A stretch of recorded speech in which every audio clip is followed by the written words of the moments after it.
Why you wouldn't survive prehistoric Africa. Alright, let's go. Agriotherium, the short-faced bear's African cousin, Agriotherium. Africa once had a bear and it was built like a door frame wearing teeth. A field paleontologist working a dry riverbed site in the northern Cape province of South Africa in 1981 is on her knees in the sediment, using a dental pick to expose the margin of something large. She is from the Bernard Price Institute for Paleontological Research in Johannesburg, and she has spent 14 months on this excavation cataloging the megafauna of the Pliocene. The bone she is uncovering is a skull. She clears another centimeter of matrix, then she stops. Dr. Elise Butler sets her pick down and calls her field assistant over without turning her head. She places her hand flat against the length of the zygomatic arch, the cheekbone, and her hand does not span it. She says something to her assistant. He measures the specimen. Then he measures it again. A bear-like carnivore, Agriotherium africanum, stands reconstructed from that skull at over 2 meters at the shoulder. That is taller than most door frames. The bite force estimated from the jaw architecture is sufficient to compress bone into powder. The standard model at the time described it as a generalist omnivore. That description sits uneasily next to a skull built like a hydraulic press. The press report from the University of the Witwatersrand described the find as a significant addition to the Pliocene megafauna record. The official release from the Bernard Price Institute described it as a bear-like carnivore comparable to modern species. What neither release mentioned was the reconstruction placing it as the largest terrestrial mammalian carnivore that has ever walked the continent of Africa, not the largest bear, the largest carnivorous land mammal, Africa, ever. A formal taxonomic paper was submitted and accepted without fanfare. The specimen was accessioned into the collections at the Institute. No press briefing was held. A classification was filed. The case was not so much closed as quietly shelved, like a folder placed in a cabinet in a room that does not get many visitors. But the skull is still there in that cabinet, and the measurements have not changed. What the official designation as a generalist omnivore does not account for is the orientation and depth of the sagittal crest, which in modern predatory species indexes directly to ambush musculature, the muscles that fire in the first half-second of a kill. If you stood in that room next to the accessioned skull and placed your hand where Dr. Butler placed hers, your palm would not cover the cheekbone. The silence in that room is the kind that a very large thing moving very quietly leaves behind it. The Nile crocodile of the Pleistocene, the one alive today, is not the one that matters. A vertebrate zoologist with the Kenya Wildlife Service is processing tissue samples in a mobile laboratory outside Turkana in 2004 when she notices the sediment layer in a core sample has been misstated. She sets the sample aside. The anomaly is in a faunal assemblage that includes crocodilian teeth, not the fine conical teeth of fish-catching species but the broad, flattened, bone-crushing teeth of a generalist ambush predator. The teeth are large. The sample is old. She flags it and continues working. Dr. Nora Wanjiku from the National Museums of Kenya takes the tooth into the light. She holds it against her forearm. It covers her forearm. She walks it to her senior colleague and places it on the table between them without speaking. The species it belongs to, Crocodylus thorbjarnarsoni, Thorbjarnarson's crocodile, is estimated from such specimens to reach 8 to 9 meters in length. That is longer than a city bus. Its jaw force, modeled from the tooth-root geometry and jaw-lever ratios, is enough to close on a juvenile hippopotamus and not release. The tooth on the table between two scientists in a mobile lab outside Turkana makes a sound when it is set down that neither of them forgets. The initial report from the National Museums of Kenya described the assemblage as containing specimens of unusual size. The press wire service described the Turkana findings as including a giant crocodile species. What the press release did not include, and what the museum report mentioned only in a subordinate clause in the third paragraph, was the associated hominin material in the same sediment layer, fragmentary bone consistent with direct predation. A taxonomic designation was applied. A monograph was prepared. The associated hominin material was transferred to a separate study, which was published 18 months later in a journal with a small circulation, describing the taphonomic evidence for large crocodilian predation on early Homo. The original press briefing had concluded before the question of the hominin material was raised. And yet the monograph and the taphonomic paper have never been read together in any formal review. What the separate publication structure does not account for is the spatial co-occurrence of the two assemblages. The crocodile teeth and the hominin bone are from the same bend in a Pleistocene river, in the same sediment horizon, deposited at the same time. The scale of Thorbjarnarson's crocodile is not a number. It is the length of shadow that falls across a watering hole before anything on the bank has time to run. Dinofelis, it was not a saber tooth, it was something more specific and more patient. A zooarchaeologist from the University of Cape Town is examining a cave assemblage at Swartkrans in 1995 when she notices a pattern in the distribution of puncture marks on the fossil hominin cranial material. The marks are paired, they are spaced. She places a caliper across two of them. She is not the first person to examine this material, and she will not be the last, but she is the first to measure this specific pair in this specific configuration and hold the measurement against the canine spacing from a Dinofelis skull in the adjacent reference collection. She holds the caliper steady. She does not move for a moment. Dr. Lee Berger's team at the University of the Witwatersrand, working in conjunction with researchers at Swartkrans, had documented the felid material from the site across multiple seasons. Dinofelis barlowi is a false sabertooth. Its canines are elongated but not the exaggerated blades of Smilodon. What it has instead is a body plan optimized for a specific prey item, something roughly the size of a baboon or a small hominid, with a skull it can cover with its paws. The puncture spacing on the hominin cranium fits the canine spacing of Dinofelis the way a key fits a lock that was made for it. News coverage of the Swartkrans hominin material described a site yielding early human ancestors alongside large carnivore remains. The official site report described co-occurrence of hominin and felid material with evidence of carnivore activity. The co-occurrence phrasing and the specificity of the puncture analysis occupy different documents, published in different years, that cite each other without integrating their conclusions. The site report was finalized and filed with the South African Heritage Resources Agency.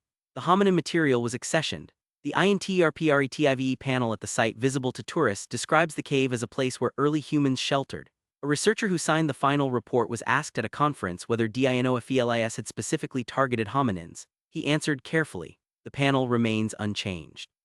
But the puncture marks do not change either. What the co-occurrence framing does not account for is the absence of other prey. The Swartkrans assemblage is anomalously high in hominin material relative to the available fauna, which suggests not opportunistic predation but something closer to preference. The cave is not large. If you stood in it now you could touch both walls. Dinofelis would have filled most of what was left.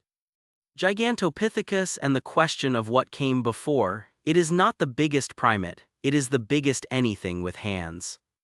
A paleoanthropologist is sorting through a collection of teeth purchased from a Chinese apothecary in 1935, when he recognizes that the molar he is holding is not human, and not any ape he has a reference for.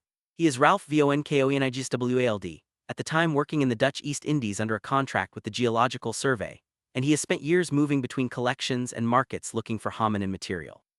He holds the tooth to the light in a room in Hongkong. It is 4 times the size of a human molar. He pays for it, he keeps going.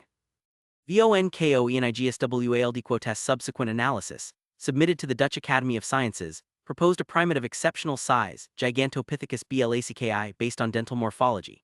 Later researchers at multiple institutions, including the Institute of Vertebrate Paleontology and Paleoanthropology in Beijing, recovered additional specimens and placed the animal at up to 3 meters upright and a mass exceeding 500 kilograms. That is heavier than a polar bear and taller than almost any doorway built before the 20th century. The dietary analysis from molar wear suggests bamboo, grass, and fruit, but the jaw capable of processing those foods could also compress bone without effort. Size does not require malice, it brings consequences regardless. Early press coverage described the find as a giant prehistoric ape. Later institutional coverage described it as a large-bodied Miocene primate with dietary adaptations to fibrous vegetation. What neither account addressed directly was the temporal overlap with early Homo erectus populations in Southeast Asia, which the fossil record places within the same geologic window. A species designation was applied. Specimens were catalogued across 3 national collections. A 2019 study from the University of Southern Denmark used ancient protein analysis to place Gigantopithecus as a relative of the modern orangutan. A statement was released. Several outlets described the mystery as solved. Yet the study of why Gigantopithecus went extinct, which it did, somewhere between 300,000 and 200,000 years ago, as hominins expanded across the same range, remains open. What the dietary specialization hypothesis does not account for is the extinction timing, which aligns with hominin range expansion rather than any documented environmental shift. The handprint of a Gigantopithecus, if it pressed against a wall, would cover your face entirely. That is not a number, that is a fact you can feel in the dark. The African wild dog pack, individually manageable, collectively a different category of problem. A wildlife biologist from the Endangered Wildlife Trust is tracking a pack of 16 African wild dogs across the Limpopo floodplain in 2007 using GPS collar data when she notices the hunt pattern her monitor is returning is not consistent with the prey species she expected. She is in a vehicle tracking. The signal moves faster than she anticipated. She accelerates. Dr. Harrietdavesmostrt, a specialist in Lycaonpictus behavioral ecology, has published on pack hunting efficiency and prey selection. In the field that morning, she arrives at the kill site to find a wildebeest, not a small animal, not an injured one, taken down in under 4 minutes from first contact. She photographs the wound pattern, notes the absence of a struggle radius she would expect, and sits for a moment in the vehicle before writing anything down. The efficiency is not remarkable as an isolated event.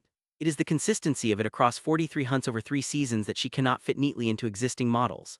Wild dogs have the highest hunt success rate of any large predator in Africa, above lions, above leopards, above cheetahs, approaching 90%. That means for every 10 times a pack begins a chase, 9 of those animals die. Field reports from the Endangered Wildlife Trust describe the pack as healthy and exhibiting typical hunting behavior.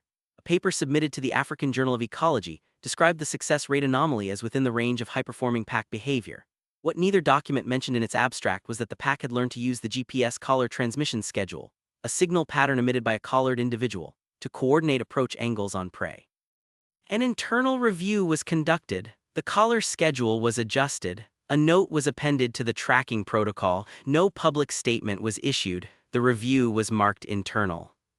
But the pack's behavior after the schedule adjustment was documented for 2 more seasons, and what the internal review does not account for is that the adjustment did not reduce the success rate. It remained at the same level. The pack had adapted to the original schedule, then it adapted to the new one. The floodplain at dawn, when the grass is still stiff with cold and the pack begins to move, is wide enough to feel empty. It is not empty. It has not been empty since before you arrived. Megalotragus, the largest wildebeest that has ever lived, was not running from you. Collections manager at the Natural History Museum in London is re-examining a horncore Catalogued in 1923 when she notices the accession tag references a locality that was never formally excavated. The specimen is from East Africa. The tag gives a date of collection but no excavating institution. She pulls the associated paperwork. It is thin. The horncore is 1.5 meters long. The specimen belongs to Megalotragus priscus. Pleistocene alcelaphine, a relative of the wildebeest that stood roughly 2 meters at the shoulder and carried horns that swept forward and outward in an arc that would span the width of a standard laboratory bench. Researchers at the Natural History Museum and at the Ditsong National Museum of Natural History in Pretoria have worked on reconstructing its behavior from associated trackway and toothwear evidence. It was a grazer. It moved in herds. A herd of animals each 2 meters at the shoulder and carrying horns spanning 2 meters, moving in a group across open grassland, would produce a sound that travelers in the Pleistocene could hear from a long distance before they could see anything. The vibration would arrive first. Museum records published in the 1990s described Megalotragus priscus as a large extinct bovid of the African Pleistocene. A 2003 paper in the Journal of African Earth Sciences described its extinction as correlating with a shift toward more arid grassland conditions. The arid conditions hypothesis is the institutional consensus. A species file was maintained in the collection's database. A horn core remained in storage. A label was updated in the 1990s to reflect current taxonomic nomenclature. No further physical examination of the specimen was flagged as necessary. And yet the extinction of Megalotragus coincides not only with a drying trend, but with a significant increase in the density of hominin hunting assemblages across the same region.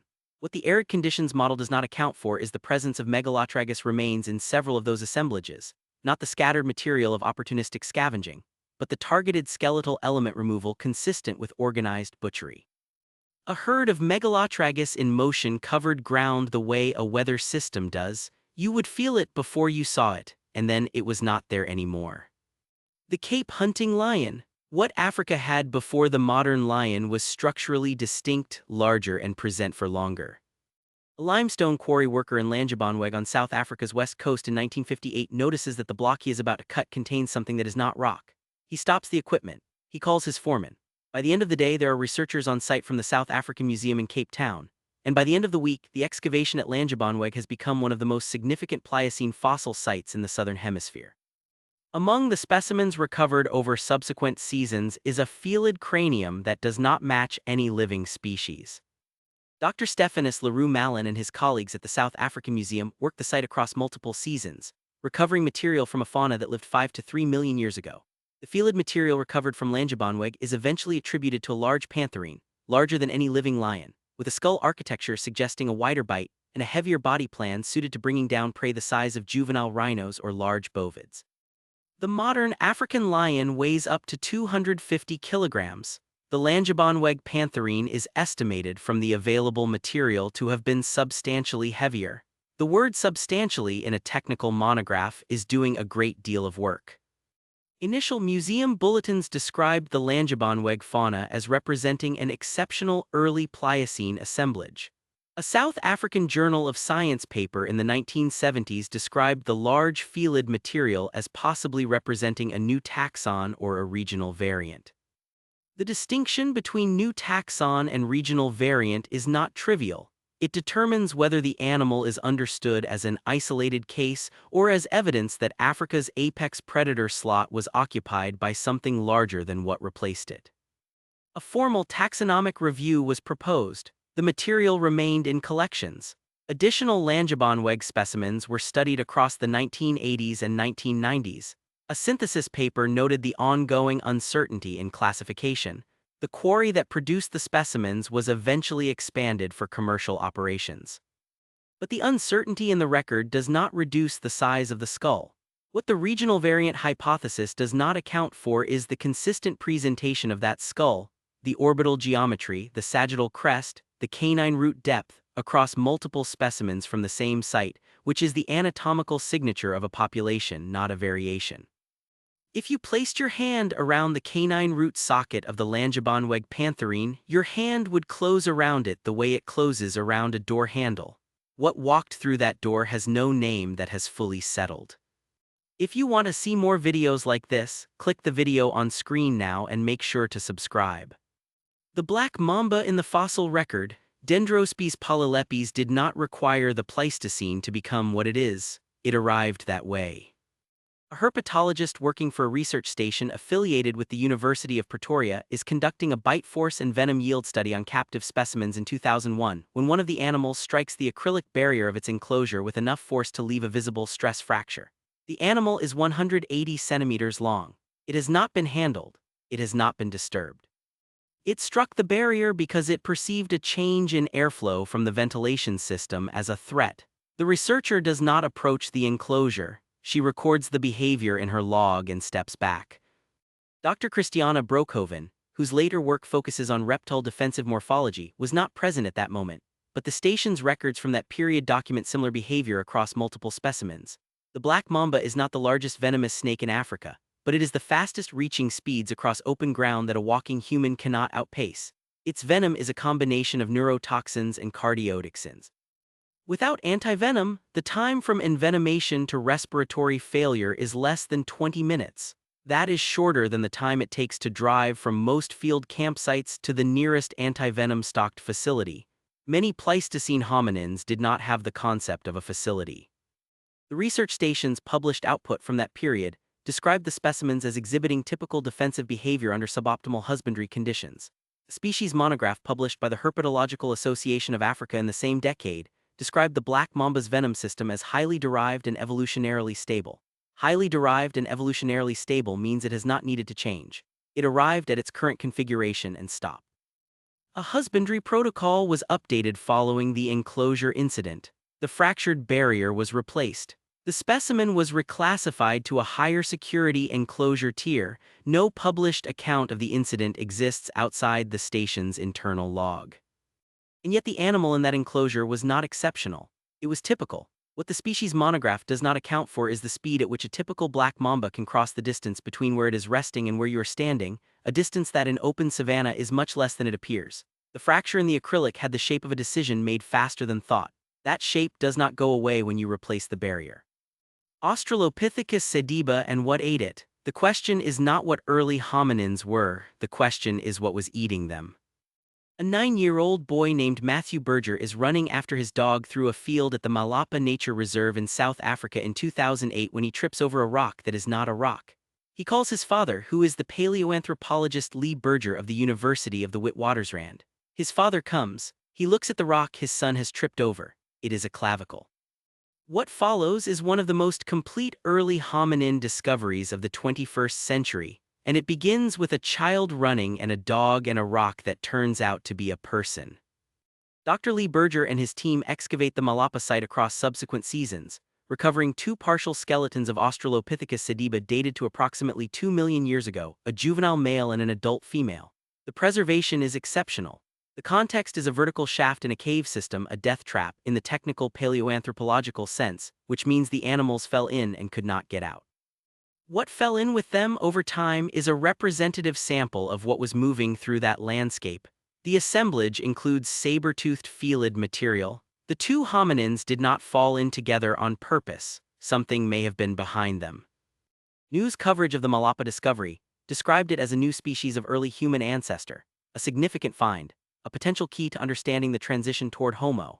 The University of the Witwatersrand press release described the preservation conditions as exceptional and the associated fauna as characteristic of the Pliocene-Pleistocene transition. The proximity of the felid material to the hominin remains was mentioned in the site report. It was not mentioned in the press release. A site management plan was developed for Malapa. The specimens were accessioned at the Evolutionary Studies Institute at WITS. A series of papers was published in Science and in the Journal of Human Evolution. The discovery was listed as one of the top paleontological finds of the decade. A media documentary was produced. Matthew Berger was featured in it. He is smiling. But the shaft is still there. What the death trap interpretation does not account for is the direction of entry. The taphonomic analysis suggests the hominins entered the shaft at speed, which is not consistent with falling but is consistent with being pursued. Something was behind them and then was not. The shaft is narrow. If you lowered yourself into it today, you could touch both sides, and when you looked up, the opening above would be the size of a face looking down, and then it would be smaller, and then it would be the size of a hand, and then the light would go. Spinosaurus and the river system it ruled. This is not a prehistoric Africa entry, this is the one that makes the others feel recent. A German paleontologist named Ernst Stromer von Reichenbach is unpacking crates of fossil material shipped from the Bahariya Oasis in Egypt to the Bavarian State Collection of Paleontology and Geology in Munich in 1915, when he realizes the vertebrae in front of him belong to an animal that is structurally different from any theropod previously described. He measures one neural spine, the blade of bone extending from the top of the vertebra that would have formed the animal's sail or hump. It is 1.5 meters tall. That is taller than most of the people in the room. Stromer's subsequent description of Spinosaurus aegyptiacus estimated an animal of 14 to 18 meters in length at the upper estimate, longer than 2 city buses end to end, with a skull adapted for catching large fish and a body plan consistent with semi-aquatic locomotion. Ibrahim and colleagues at the University of Chicago published a revised skeletal reconstruction in 2014 using newly recovered Moroccan material, describing an animal with short hindlimbs, dense bone for ballast, and paddle-like feet, an obligate river predator. The rivers it inhabited during the Cretaceous covered what is now the Sahara Desert. They were enormous. The animal that moved through them was, by mass and length, the largest carnivorous dinosaur yet described from any continent. Africa produced this. The desert is the water it drank. Press coverage of the 2014 Ibrahim et al. Paper described Spinosaurus as dethroning Tyrannosaurus as the largest predatory dinosaur. The University of Chicago press release described the semi-aquatic adaptations as overturning previous models of theropod ecology. What both accounts underemphasized was the completeness of the ecological control that Spinosaurus exerted over its river system. The available fauna in that system, including large predatory fish the size of modern great white sharks, were all prey items. Stromer's original specimens were destroyed in a 1944 Allied bombing raid on Munich. The material is gone. What remains is his notes, his drawings, and the knowledge that the specimens existed, were measured, were described, and then were not there anymore. A reconstruction based on Stromer's notes and the Moroccan material stands in a museum in Washington. It is the length of the hall it occupies. And yet the reconstruction is conservative. What the semi-aquatic model does not account for is behavior, how an animal of that size moved, whether it patrolled, whether it was territorial, whether the reach of its influence across a river system was simply its physical length or something wider. The Cretaceous rivers of what is now North Africa were warm and full and without margin. Everything that swam in them swam with Spinosaurus. Everything that came to the bank to drink was at the bank. The distance between those two things was whatever the animal decided it was. Africa did not begin with lions. It began with something that made the water feel small. These 10 entries are not separate events. They are the same argument made 10 times in different registers, that Africa has always operated at a scale calibrated for things larger and faster and more efficient than the species that eventually named it. The adaptations that killed are not gone, they are in the DNA of what survived them. Encoded in the distance, a wildebeest keeps from a waterhole at dusk, in the stillness of a bird that has just stopped singing, in the way a person standing at the edge of tall grass waits without knowing why they wait for something that is or is not there. Every species on that list was not an outlier, it was the norm. You are the outlier. If you want more videos like this, subscribe.